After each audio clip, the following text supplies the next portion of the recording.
Oh my days, man. Newcastle 2, Chelsea nil, and Nicholas Jackson. That's all I have to say, bro. Nicholas Jackson. What was he thinking, bro? What this was like this was almost like a cup final for us. Like you had to make sure that you performed and got us the goals. Not get yourself sent off and get a red card and you basically I think he's missing all the remaining games and probably even potentially I think the first game of the season, next season. Bro, what is he thinking? I don't understand what's going on. He goes there, he looks over, and then he runs into him and elbows him, bro. And I'm like, bro, what's going on? The game started, yeah. He's cost us that game. He cost us that game because whatever plan Enzo Maresca had went straight out the window, innit? And yeah, we played better in the second half, but yeah, man, I don't know, man. Listen, it's time for him to pack his bags. Do you know what I mean? It's time for him to pack his bags, bro. I was never really with the whole Jackson thing. I always wanted to see what he can provide for us as a striker. I saw him improve this season. I saw him, you know, play really well and actually improve massively to the point where I said, let's see if this is a purple patch or it's just, what he's doing on the pitch. But turns out it was a purple patch. He didn't really turn the corner. Obviously, he got injured. And then now it's just scored the goals in the Conference League game a couple weeks ago, but it's like he's never been the same, bro. I think the first leg against Djurgården, he scored a couple of goals, and we thought this is the perfect time for him to score the goals so that he can get us back into, you know, help us get back into into the Champions League spots, bro. City drew yesterday, which is drop points. Do you know what I mean? They drop points, so it should be the perfect opportunity for us. And he just bottled it, bro. He bottled it because he was already rubbish when the game started, and then he decided to just get himself sent off, bro.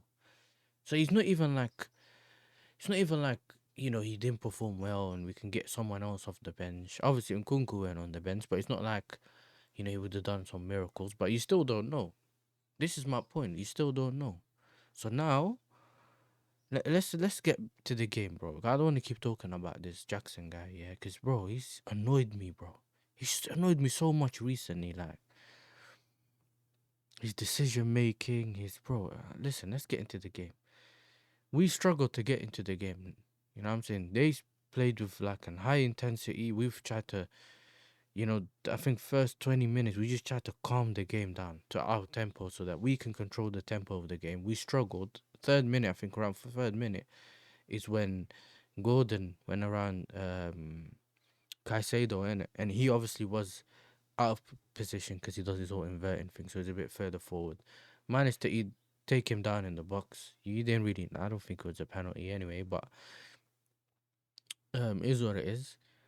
We managed to try pass the ball out the back. It goes to Lavia and he gets intercepted. The ball gets passed out to the right wing. They cross the ball in, and Tonali was slightly ahead of Chalaba, so he managed to get the tap in. And that first goal rattled us, bro. You could just tell.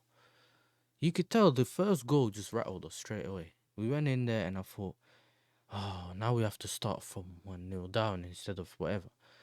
We playing it and it's just long ball after long ball. The wingers struggling to beat their man.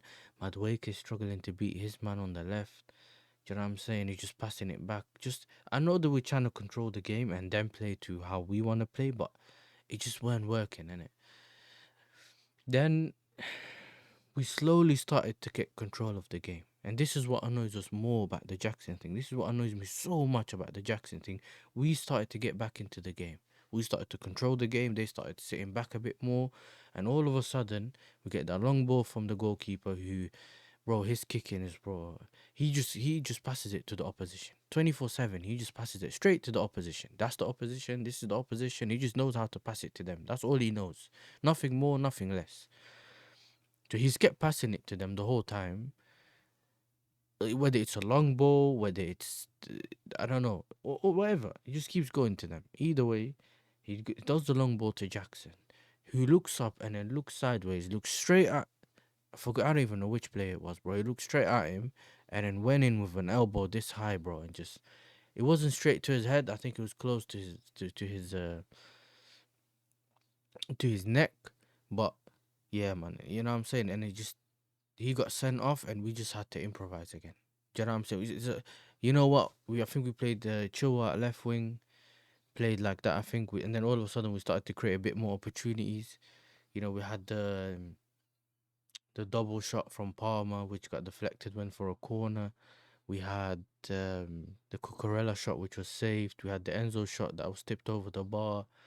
And then, yeah, further on second half, that's where most of the chances came in. And then I think from there on, it's like we had to just score the goal. We had at least, you know what? If you gonna struggle and you were 10 men, at least leave it with a draw, at least. Do you know what I'm saying? It's better than to leave with nothing. We keep trying to score. Obviously, Reece James came on, Gusto came on. There's all these players that came on, and I don't know how Caicedo didn't leave with a yellow card, or even if he did got one, I think I didn't notice it at some point, bro. He just kept he was tackling from the first minute. He was taking people down, and he didn't get a yellow. But yeah, man. Then he had that chance where Gusto crossed the ball in for James, and I thought, in your mind, you thought, well, was that the chance? Was that the opportunity that we needed to just get that goal, and then maybe we can try to push for a goal at the end? But yeah, he headed that just over the bar, and I think they managed to get a free kick. Bro, Dan Burn was literally doing this. He was doing this on the side. He was just doing that the whole time. You could tell that he was basically the free man on the left wing, basically. On their left wing, he was free. Just telling everyone, yo, me, over here, over here. Nothing done again. He gets the ball. It wasn't like a high cross. It went straight to his feet. Managed to get a 1-2. Pass it back to Bruno Guimaraes, and they got a deflection. Do you know what I'm saying? And it went just over Sanchez, and it's 2-0 down. And what's so annoying about this is, but we're not controlling our own destiny now, in terms of, we're not in the front seat for the top 5 spot. We're now hoping on other people losing and Forest dropping points, and I think they're currently 1-0 down against Forest. And obviously West Ham's winning 1-0 against United, but that doesn't mean anything, because now you just have the last 2 games we have to come out with wins in those. So which is United and Forest. So we have to come out with wins on both the games. Obviously, there's no Jackson anymore. Maybe that will prompt the manager to play Tyreek George or anyone, bro. Sancho in the false 9, brother. Like, if I think Gu's back, play Gu, bro. Like, at this point, maybe it's the right thing to not see Jackson again, bro. Like, do you get what I'm saying? He blows hot and cold too much anyway. So at this point, I'm not really in. Yeah, man, this is just disappointed, and it's our fault. I'm not gonna sit there and say Newcastle's fault. And I've heard some people say, why are they sitting back at home? That's embarrassing, bro. We both fighting for a top 4 spot. It doesn't matter how you get it. If you sit back, if you don't sit back, if you cross the ball, whatever it is. Do you know what I'm saying? It's about getting to your destination, bro. This is not Arsenal. We don't care about the journey, bro. This is what's so annoying. We need to do better than this.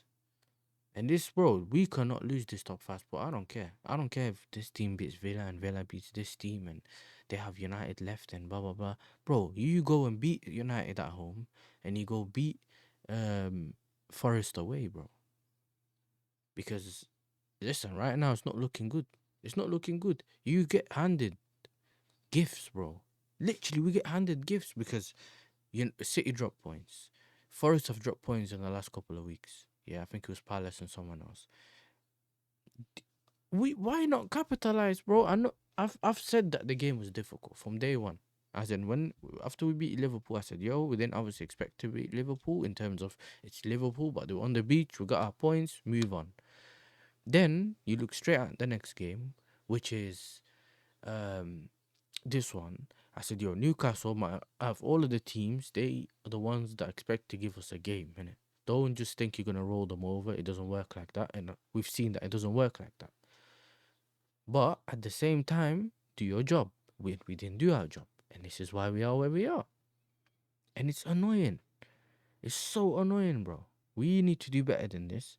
And we better go and slap United up next week or whatever it is, bro. I don't even know what day it is, but we have to just make sure we slap them because 3 points have to be on the board. And if everyone loses around us, we might get back in a better position.